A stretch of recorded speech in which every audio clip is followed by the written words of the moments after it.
네, 뉴스토마토의 기사를 통해서 오늘의 주요 뉴스를 살펴보는 시간, 뉴스 브리프입니다. 첫 번째 소식부터 알아보겠습니다. 자, 첫 번째 소식은 이 불법 공매도와 관련된 내용부터 보겠습니다. 자, 먼저 제목부터 보시죠. 자, 글로벌 IB 7곳 불법 공매도 추가 적발입니다. 자, 이어서 자세히 기사 내용들 한번 들여다보도록 하죠. 자, 금감원은 국내 공매도 거래 상위 글로벌 IB 14개사를 대상으로 불법 공매도 여부를 조사한 결과 현재까지 9곳에서 164개 종목에 대해서 2,112억 원 규모의 불법 공매도가 확인됐다. 이렇게 6일 밝히게 됐습니다.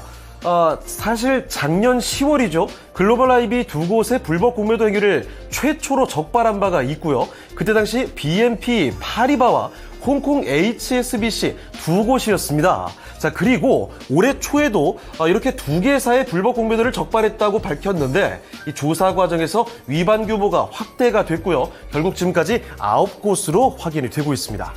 자, 지난해 과징금을 부과받은 글로벌 IB 중에서 일부는요, 과징금 규모가 과도하다는 입장을 보이고 있는 것으로 보이고, 그래서 소송을 준비 중입니다. 자, 그리고 이 금감원은 글로벌 IB들이 국내 공매도 법규에 대한 이해가 일단 부족하고, 그리고 내부 통제 시스템도 미비하다는 점, 그리고 또 운영자 과실 등으로 무차익 공매도를 발생시켰다, 이렇게 설명을 하고 있습니다. 자, 금감원에 따르면요, 현재 글로벌 IB에 부과한 과징금의 규모, 위반 규모의 30% 수준으로 전해지고 있는 상황이죠. 아무래도 개인 투자자분들 더욱더 예민할 수밖에 없는 불법 공매도와 관련된 이야기, 앞으로도 확대가 될 것인지 추가적으로 지켜볼 필요가 있겠습니다. 자, 그러면 두 번째 소식으로 넘어가 보겠습니다. 자, 두 번째 소식은 반도체로 가보겠습니다. 제목부터 먼저 보시죠. 삼성대 SK하이닉스 HBM 2라운드 돌입입니다. 자, 곧바로 기사 내용들을 전해드리도록 하죠. 자, 7일 업계에 따르면 삼성전자와 SK하이닉스는 5세대 HBM이죠. HBM3E의 12단의 양산 시점을 두고 팽팽한 기싸움을 펼치고 있습니다. 삼성전자는 올해 2분기, 그러니까 지금 시기죠. 그리고 SK하이닉스는 3분기로 양산 시점을 못 박았습니다.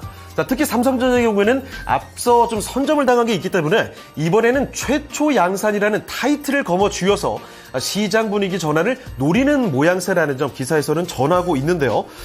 AI 초기 시장에서는 우리가 승리하지 못했다. 2라운드는 우리가 승리해야 한다. 이런 이야기를 전하고 있는 겁니다. SK하이닉스보다 한 발 앞서고 있다고 평가받고 있는 앞서 말씀드렸던 5세대 모델이죠. HBM3E의 12단. 바로 이게 키포인트가 될 것으로 보이는데요. 앞서 말씀드렸지만 선점을 한 것은 사실 SK하이닉스입니다. 자, 그래서 올해 글로벌 HBM 시장의 점유율은 일단은 SK하이닉스가 52.5%로 1위를 기록할 것으로 보이고요. 삼성전자가 42.4%로 2위로 전망이 됩니다. 참고로 HBM은 단수가 높아질수록 더 많이 쌓을 수가 있게 되고 고용량 제품을 만드는데 유리하다. 그러니까 성능이 더 좋아집니다. HBM3E의 12단은 8단보다 용량이 크고 성능도 개선돼서 가격이 비싸지겠죠. 자, 그런 만큼 이 최초라는 타이틀보다는 아무래도 선제적인 공급량의 확보가 수익성 및 시장 점유율을 끌어올리는데 주요할 것이다. 이런 시장의 조언이 나오고 있다는 점 함께 전해드리도록 하겠습니다. 자, 그러면 세 번째 소식으로 넘어가 보겠습니다. 자, 세 번째 소식, 오랫동안 좀 소외가 되어 있었던 게임주들에 대한 소식으로 꾸며봤습니다. 자, 먼저 그러면 제목부터 보겠습니다. 게임사 1분기 실적 발표입니다. 전망은 흐린 것으로 전해지고 있는데요. 자, 이 도표 내용도 한번 확인을 해보도록 하죠.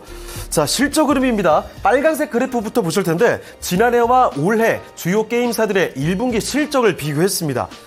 이 크래프톤이라든지 아니면 NC처럼 실적이 줄어든 회사가 일단 눈에 띄고 있고요. 특히 NC의 경우에는 많이 좀 줄어들었습니다. 그리고 반대로 카카오 게임즈 조금 늘었죠. 그리고 네오위즈는 특히 확연하게 좀 많이 늘어난 실적을 확인할 수가 있겠습니다. 자, 이렇게 실적이 좀 엇갈리는 모습이 나타나고 있는데, 자, 그런데 이 아래쪽에 파란색 그래프 보시죠. 합산 데이터를 보면 확실히 흐름이 좋지 않다는 게 느껴집니다. 영업이익의 전체 합산 금액이죠. 막대 그래프도 줄어들고 있고요. 합산 영업이익률도 점차 하향하고 있는 모습들이 확인되고 있습니다. 자, 그러면 이러한 실적 부진의 이유, 기사 내용에서 확인해 보도록 하겠습니다.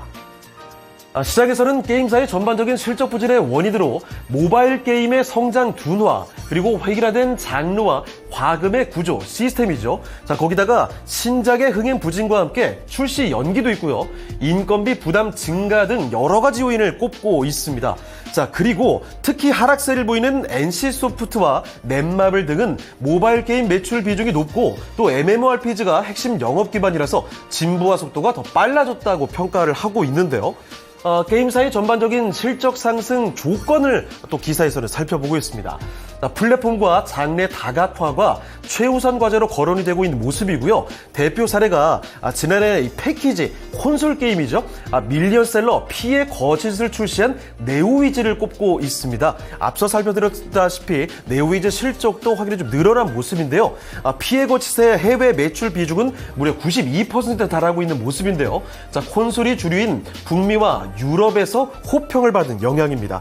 자, 그래서 해당 기사는 실제로 NC소프트나 넷마블, 크래프톤 같은 주요 게임사들이 이 콘솔 게임의 개발에 박차를 가하고 있다는 점 함께 자세하게 전하고 있는데요.